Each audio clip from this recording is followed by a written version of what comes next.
함께인들의 온라인 성경 BR 새마음, 오늘은 마태복음 13장에서 16장입니다. 먼저 마태복음 13장은 천국 비유장입니다. 여기서 천국이란 헬라어로 바실레이아 투 데우, 곧 하나님의 나라인데요. 예수님께서는 총 7개의 비유로 하나님 나라의 성격과 특징, 영향력 등에 대하여 말씀해 주셨습니다. 씨 뿌리는 비유, 가라지 비유, 겨자씨 비유, 누룩 비유, 밭에 감추인 보화 비유, 좋은 진주를 구하는 장사 비유, 그물 비유입니다. 씨 뿌리는 비유와 겨자씨 비유는 마태, 마가, 누가, 공간복음서에 모두 나오고요. 누룩 비유는 마태복음과 누가복음에 나오고요. 그리고 나머지 4개는 마태복음에만 기록된 비유들입니다. 비유는 예수님께서 가장 자주 사용하신 화법으로 지식의 경중에 상관없이 누구나 그것을 쉽게 이해하고 알아들을 수 있는 좋은 방법이었으며, 또한 아직 말씀을 마음에 담을 준비가 되어 있지 않은 사람들에게는 은유적인 형식으로 숨겨진 메시지가 되기도 하였습니다. 13장 끝부분에는 예수님께서 고향 나사렛에서 배척당하신 내용이 나오는데요. 사람들은 이 사람의 지혜와 이런 능력이 어디서 났느냐, 이는 그 목수의 아들이 아니냐라고 말하면서 예수님의 지혜와 권위에 놀라움을 표현하지만, 이들은 마치 씨 뿌리는 비유에서 언급된 길가처럼, 돌밭처럼, 가시떨기처럼 예수님의 가르침을 온전히 받아들이지 못합니다. 이들의 믿지 않음으로 인하여 많은 능력을 행하지 않으시는 주님의 모습, 그리고 선지자가 자기 고향과 자기 집 외에서는 존경을 받지 않음이 없느니라는 주님의 말씀도 읽을 수 있겠습니다. 이제 마태복음 13장 읽겠습니다. 그날 예수께서 집에서 나가사 바닷가에 앉으심에 큰 무리가 그에게로 모여 들거늘 예수께서 배에 올라가 앉으시고 온 무리는 해변에 서 있더니 예수께서 비유로 여러 가지를 그들에게 말씀하여 이르시되, 씨를 뿌리는 자가 뿌리러 나가서 뿌릴새 덜어는 길가에 떨어지매 새들이 와서 먹어버렸고, 덜어는 흙이 얕은 돌밭에 떨어지매 흙이 깊지 아니하므로 곧 싹이 나오나 해가 돋은 후에 타서 뿌리가 없으므로 말랐고, 덜어는 가시떨기 위에 떨어지매 가시가 자라서 기운을 막았고, 덜어는 좋은 땅에 떨어지매 어떤 것은 100배, 어떤 것은 60배, 어떤 것은 30배의 결실을 하였느니라. 귀 있는 자는 들으라 하시니라. 제자들이 예수께 나와 이르되 어찌하여 그들에게 비유로 말씀하시나이까? 대답하여 이르시되, 천국의 비밀을 아는 것이 너희에게는 허락되었으나 그들에게는 아니 되었나니, 무릇 있는 자는 받아 넉넉하게 되되 없는 자는 그 있는 것도 빼앗기리라. 그러므로 내가 그들에게 비유로 말하는 것은 그들이 보아도 보지 못하며 들어도 듣지 못하며 깨닫지 못함이니라. 이사야의 예언이 그들에게 이루어졌으니 일렀으되, 너희가 듣기는 들어도 깨닫지 못할 것이요 보기는 보아도 알지 못하리라. 이 백성들의 마음이 완악하여져서 그 귀는 듣기에 둔하고 눈은 감았으니, 이는 눈으로 보고 귀로 듣고 마음으로 깨달아 돌이켜 내게 고침을 받을까 두려워함이라 하였느니라. 그러나 너희 눈은 봄으로 너희 귀는 들음으로 복이 있도다. 내가 진실로 너희에게 이르노니 많은 선지자와 의인이 너희가 보는 것들을 보고자 하여도 보지 못하였고 너희가 듣는 것들을 듣고자 하여도 듣지 못하였느니라. 그런즉 씨 뿌리는 비유를 들으라. 아무나 천국 말씀을 듣고 깨닫지 못할 때는 악한 자가 와서 그 마음에 뿌려진 것을 빼앗나니, 이는 곧 길가에 뿌려진 자요. 돌밭에 뿌려졌다는 것은 말씀을 듣고 즉시 기쁨으로 받되 그 속에 뿌리가 없어 잠시 견디다가 말씀으로 말미암아 환난이나 박해가 일어날 때에는 곧 넘어지는 자요. 가시떨기에 뿌려졌다는 것은 말씀을 들으나 세상의 염려와 재물의 유혹에 말씀이 막혀 결실하지 못하는 자요.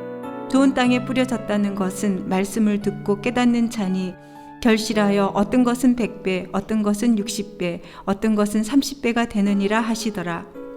예수께서 그들 앞에 또 비유를 들어 이르시되 천국은 좋은 씨를 제 밭에 뿌린 사람과 같으니 사람들이 잘 때에 그 원수가 와서 곡식 가운데 가라지를 덧뿌리고 갔더니 싹이 나고 결실할 때에 가라지도 보이거늘 집 주인의 종들이 와서 말하되 주여 밭에 좋은 씨를 뿌리지 아니하였나이까? 그런데 가라지가 어디서 생겼나이까? 주인이 이르되 원수가 그렇게 하였구나. 종들이 말하되 그러면 우리가 가서 이것을 뽑기를 원하시나이까? 주인이 이르되 가만두라. 가라지를 뽑다가 곡식까지 뽑을까 염려하노라. 둘 다 추수 때까지 함께 자라게 두라. 추수 때에 내가 추수꾼들에게 말하기를 가라지는 먼저 거두어 불사르게 단으로 묶고 곡식은 모아 내 곳간에 넣으라 하리라.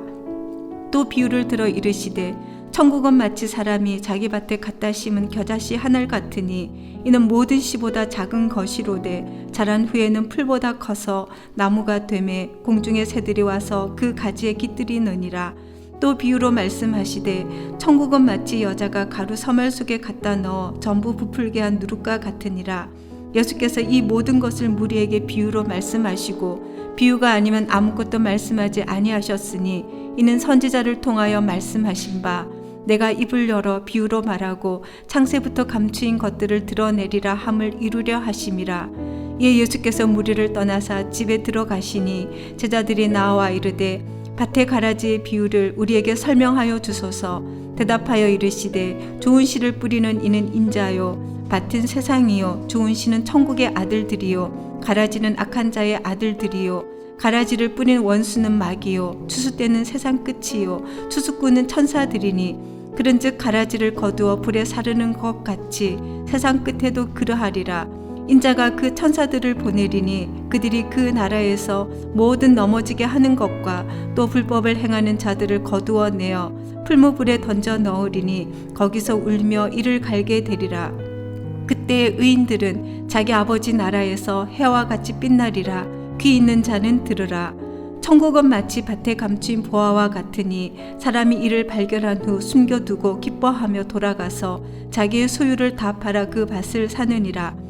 또 천국은 마치 좋은 진주를 구하는 장사와 같으니 극히 값진 진주 하나를 발견하며 가서 자기의 소유를 다 팔아 그 진주를 사느니라.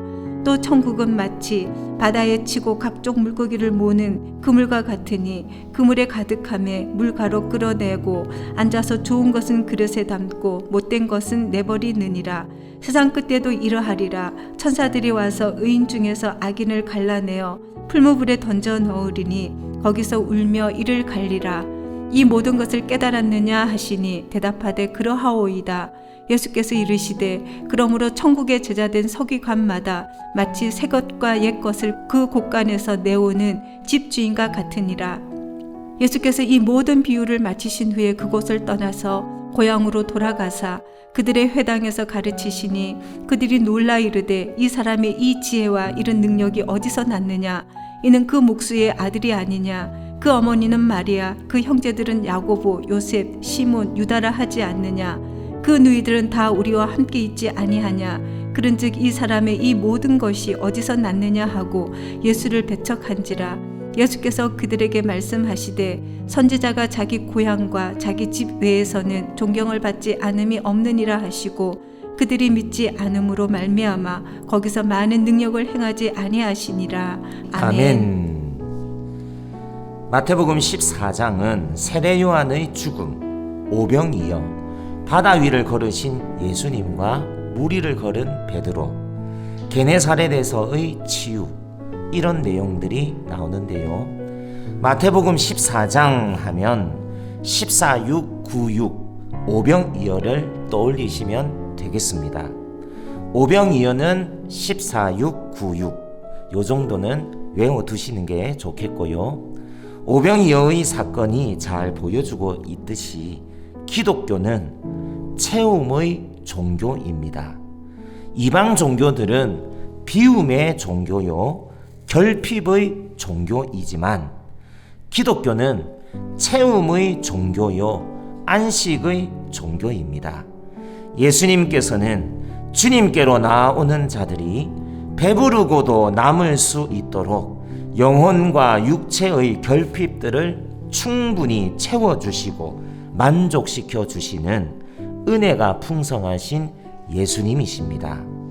또한 위기에 빠진 제자들을 위하여 급하게 무리를 걸어오실 정도로 사랑이 넘치시는 예수님이십니다. 떡 5개와 물고기 2마리로 5,000명을 넘게 먹이신 사건이나 무리를 걸으신 사건이나 옷에만 손을 대어도 나음을 얻게 된 사건이나 소위 자연현상을 뛰어넘는 예수님의 모습은 모든 자연을 지배하시는 진정 하나님의 아들이심을 계시해 줍니다. 베드로를 붙잡아 주신 좋으신 예수님의 손길을 생각하면서 마태복음 14장 함께 읽으십시다. 그때의 분봉왕 헤롯이 예수의 소문을 듣고 그 신하들에게 이르되 이는 세례 요한이라 그가 죽은 자 가운데서 살아났으니 그러므로 이런 능력이 그 속에서 역사하는도다 하더라. 전에 헤롯이 그 동생 빌립의 아내 헤로디아의 일로 요한을 잡아 결박하여 옥에 가두었으니 이는 요한이 헤롯에게 말하되 당신이 그 여자를 차지한 것이 옳지 않다 하였음이라. 헤롯이 요한을 죽이려 하되 무리가 그를 선지자로 여김으로 그들을 두려워하더니 마침 헤롯의 생일이 되어 헤로디아의 딸이 연석 가운데서 춤을 추어 헤롯을 기쁘게 하니 헤롯이 맹세로 그에게 무엇이든지 달라는 대로 주겠다고 약속하거늘 그가 제 어머니의 시킴을 듣고 이르되 세례 요한의 머리를 소반에 얹어 여기서 내게 주소서 하니 왕이 근심하나 자기가 맹세한 것과 그 함께 앉은 사람들 때문에 주라 명하고 사람을 보내어 옥에서 요한의 목을 베어 그 머리를 소반에 얹어서 그 소녀에게 주니 그가 자기 어머니에게로 가져가니라. 요한의 제자들이 와서 시체를 가져다가 장사하고 가서 예수께 아뢰니라. 예수께서 들으시고 배를 타고 떠나사 따로 빈들에 가시니 무리가 듣고 여러 고을로부터 걸어서 따라간지라.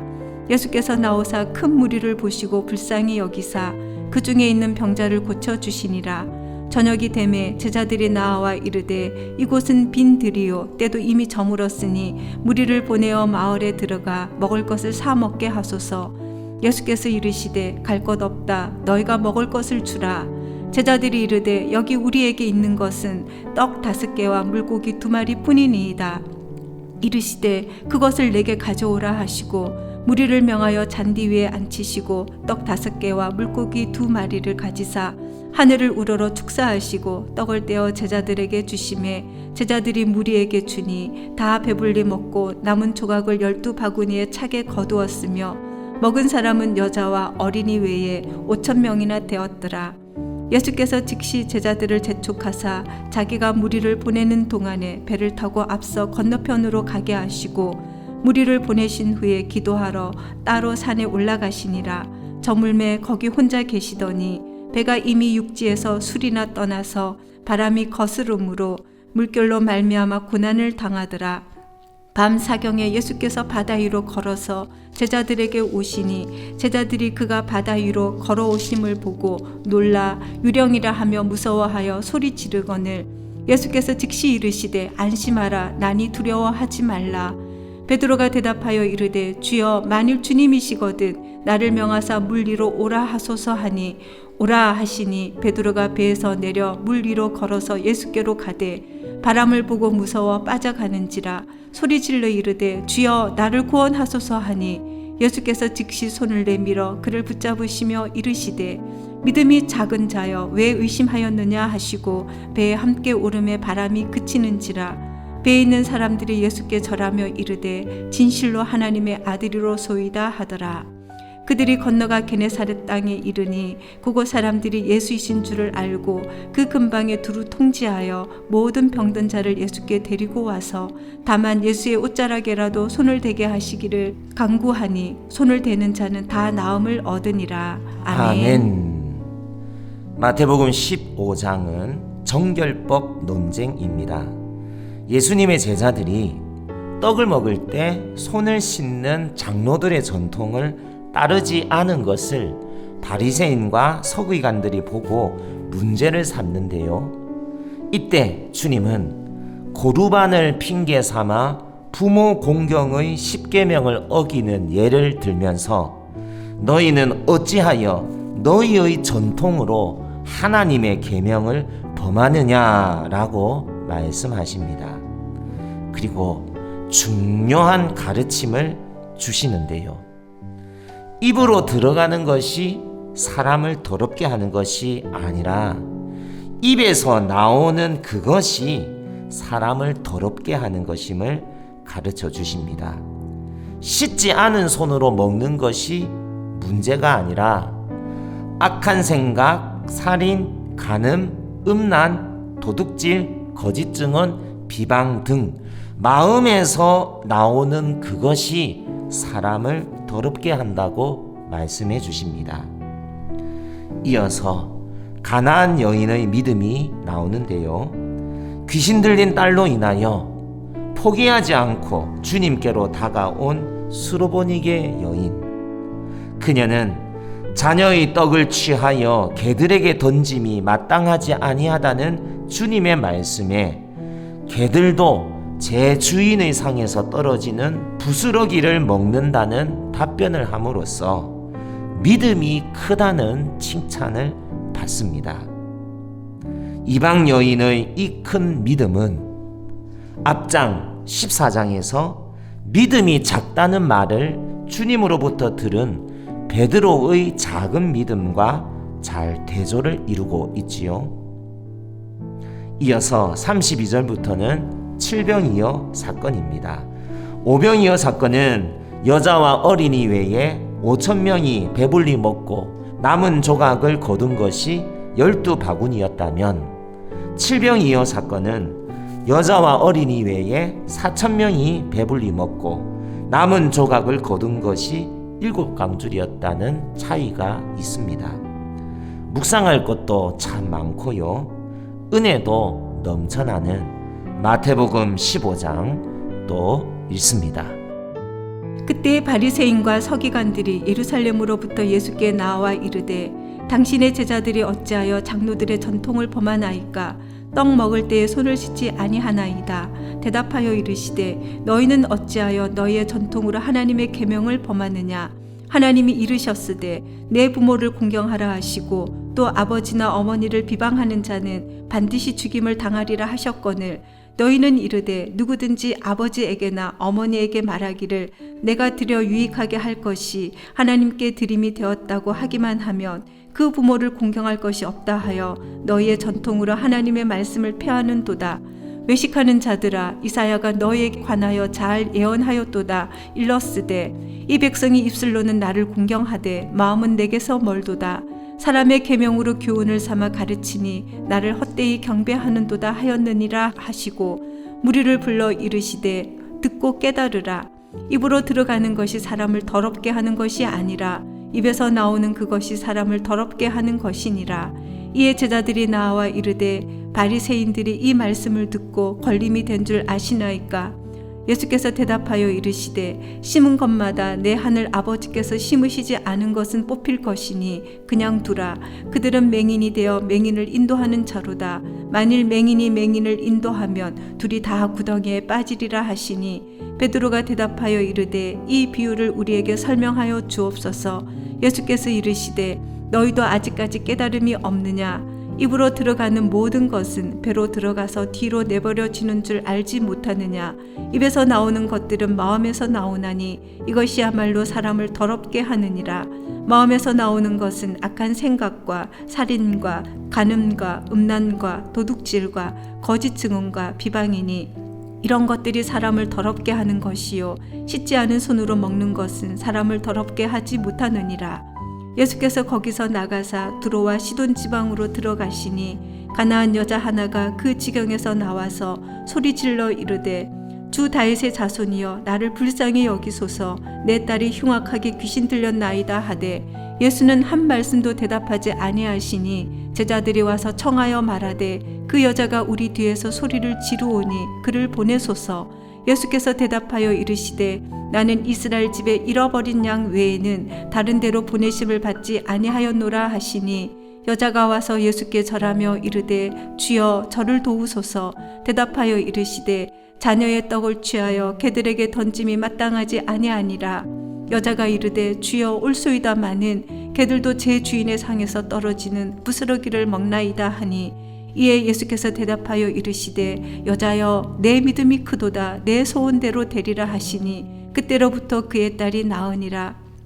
예수께서 거기서 떠나사 갈릴리 호숫가에 이르러 산에 올라가 거기 앉으시니 큰 무리가 다리 저는 사람과 장애인과 맹인과 말 못하는 사람과 기타 여럿을 데리고 와서 예수의 발 앞에 앉힘에 고쳐주시니 말 못하는 사람이 말하고 장애인이 온전하게 되고 다리 저는 사람이 걸으며 맹인이 보는 것을 무리가 보고 놀랍게 여겨 이스라엘의 하나님께 영광을 돌리니라. 예수께서 제자들을 불러 이르시되 내가 무리를 불쌍히 여기노라. 그들이 나와 함께 있은지 이미 사흘임에 먹을 것이 없도다. 길에서 기진할까 하여 굶겨 보내지 못하겠노라. 제자들이 이르되 광야에 있어 우리가 어디서 이런 무리가 배부를 만큼 떡을 얻으리이까. 예수께서 이르시되 너에게 떡이 몇 개나 있느냐. 이르되 7개와 작은 생선 2마리가 있나이다 하거늘 예수께서 무리에게 명하사 땅에 앉게 하시고 떡 7개와 그 생선을 가지사 축사하시고 떼어 제자들에게 주시니 제자들이 무리에게 주매 다 배불리 먹고 남은 조각을 7강주리에 차게 거두었으며 먹은 자는 여자와 어린이 외에 4,000명이었더라. 예수께서 무리를 흩어 보내시고 배에 오르사 마가단 지경으로 가시니라. 아멘. 마태복음 16장은 가이사랴 빌립보에서의 저 유명한 베드로의 신앙 고백입니다. 사람들이 인자를 누구라 하느냐라는 질문에 이어 너희는 나를 누구라 하느냐라는 질문에 베드로는 주는 그리스도시요 살아계신 하나님의 아들이십니다 라는 신앙 고백을 참으로 훌륭하게 잘 답해내었죠. 이방 신당으로 가득했던 가이사랴 빌립보, 우상 숭배가 들끓는 한가운데에서 예수님을 참된 신으로 고백했던 베드로의 신앙 고백. 우리도 이 질문을 피해갈 수 없습니다. 너는 나를 누구라 하느냐? 베드로의 신앙 고백이 있은 후 주님께서는 처음으로 당신이 고난을 받고 죽임을 당하고 부활하실 것을 제자들에게 말씀해 주시는데요. 좀 전에 칭찬을 받은 베드로는 예수님을 붙잡고 항변하며 말리다가 크게 책망을 받게 되지요. 누구든지 예수님을 따라오려거든 자신을 부인하고 자기 십자가를 지고 따라야 함을 분명하게 선언하십니다. 십자가 없는 예수님의 사역은 없었습니다. 그러하다면 제자의 따름 또한 나의 영광이 아니라 아버지의 영광을 위한, 그리고 면류관이 먼저가 아니라 십자가가 먼저인 따름이어야 하는 것입니다. 자, 오늘 비할의 마지막 장 마태복음 16장 읽도록 하십시다. 바리새인과 사두개인들이 와서 예수를 시험하여 하늘로부터 오는 표적 보이기를 청하니 예수께서 대답하여 이르시되 너희가 저녁에 하늘이 붉으면 날이 좋겠다 하고 아침에 하늘이 붉고 흐리면 오늘은 날이 굳겠다 하나니 너희가 날씨는 분별할 줄 알면서 시대의 표적은 분별할 수 없느냐? 악하고 음란한 세대가 표적을 구하나 요나의 표적밖에는 보여줄 표적이 없느니라 하시고 그들을 떠나 가시니라. 제자들이 건너편으로 갈새 떡 가져가기를 잊었더니 예수께서 이르시되 삼가 바리새인과 사두개인들의 누룩을 주의하라 하시니 제자들이 서로 논의하여 이르되 우리가 떡을 가져오지 아니하였도다 하거늘 예수께서 아시고 이르시되 믿음이 작은 자들아 어찌 떡이 없으므로 서로 논의하느냐. 너희가 아직도 깨닫지 못하느냐? 떡 5개로 5,000명을 먹이고 주운 것이 몇 바구니며 떡 7개로 4,000명을 먹이고 주운 것이 몇 강줄이었는지를 기억하지 못하느냐? 어찌 내 말한 것이 떡의 관함이 아닌 줄을 깨닫지 못하느냐? 오직 바리새인과 사두개인들의 누룩을 주의하라 하시니 그제서야 제자들이 떡의 누룩이 아니요 바리새인과 사두개인들의 교훈을 삼가라고 말씀하신 줄을 깨달으니라. 예수께서 빌립보 가이사랴 지방에 이르러 제자들에게 물어 이르시되 사람들이 인자를 누구라 하느냐? 이르되 더러는 세례 요한, 더러는 엘리야, 어떤 이는 예레미야나 선지자 중에 하나라 하나이다. 이르시되 너희는 나를 누구라 하느냐? 시몬 베드로가 대답하여 이르되 주는 그리스도시요 살아계신 하나님의 아들이시니이다. 예수께서 대답하여 이르시되 바요나 시몬아 네가 복이 있도다. 이를 네게 알게 한 이는 혈육이 아니요 하늘에 계신 내 아버지시니라. 또 내가 네게 이르노니 너는 베드로라. 내가 이 반석 위에 내 교회를 세우리니 음부의 권세가 이기지 못하리라. 내가 천국 열쇠를 네게 주리니 네가 땅에서 무엇이든지 매면 하늘에서도 매일 것이요 네가 땅에서 무엇이든지 풀면 하늘에서도 풀리리라 하시고 이에 제자들에게 경고하사 자기가 그리스도인 것을 아무에게도 이르지 말라 하시니라. 이때로부터 예수 그리스도께서 자기가 예루살렘에 올라가 장로들과 대제사장들과 서기관들에게 많은 고난을 받고 죽임을 당하고 제3일에 살아나야 할 것을 제자들에게 비로소 나타내시니 베드로가 예수를 붙들고 항변하여 이르되 주여 그리 마옵소서 이 일이 결코 주께 미치지 아니하리이다. 예수께서 돌이키시며 베드로에게 이르시되 사탄아 내 뒤로 물러가라. 너는 나를 넘어지게 하는 자로다. 네가 하나님의 일을 생각하지 아니하고 도리어 사람의 일을 생각하는도다 하시고 이에 예수께서 제자들에게 이르시되 누구든지 나를 따라오려거든 자기를 부인하고 자기 십자가를 지고 나를 따를 것이니라. 누구든지 제 목숨을 구원하고자 하면 잃을 것이요 누구든지 나를 위하여 제 목숨을 잃으면 찾으리라. 사람이 만일 온 천하를 얻고도 제 목숨을 잃으면 무엇이 유익하리요? 사람이 무엇을 주고 제 목숨과 바꾸겠느냐? 인자가 아버지의 영광으로 그 천사들과 함께 오리니 그때에 각 사람이 행한 대로 갚으리라. 진실로 너희에게 이르노니 여기 서 있는 사람 중에 죽기 전에 인자가 그 왕권을 가지고 오는 것을 볼 자들도 있느니라. 아멘. 씨 뿌리는 비유에서 잘 알 수 있듯이 복음의 수용은 복음을 받는 자의 상태에 달려 있음이 분명합니다. 씨와 씨 뿌리는 자는 똑같지만 땅은 모두 다릅니다. 이처럼 예수님의 사역에 대해 반응하는 사람들의 태도도 각양각색이었습니다. 열매 맺지 못한 땅인 길가, 돌밭, 가시떨기가 아닌 우리 모두 옥토의 마음밭이 되어서 꽃을 피우고 주렁주렁 열매를 맺는 하나님 나라의 백성이 되어야겠습니다. 함께 읽은 말씀 오늘의 요약입니다. 대단한 칭찬과 혹독한 책망을 동시에 받은 베드로입니다. 하나님의 일은 사람의 방법으로 이룰 수 없습니다. 예수님의 방법을 따라야만 합니다. 자신을 부인하고 자기 십자가를 지고 주님을 따를 것입니다.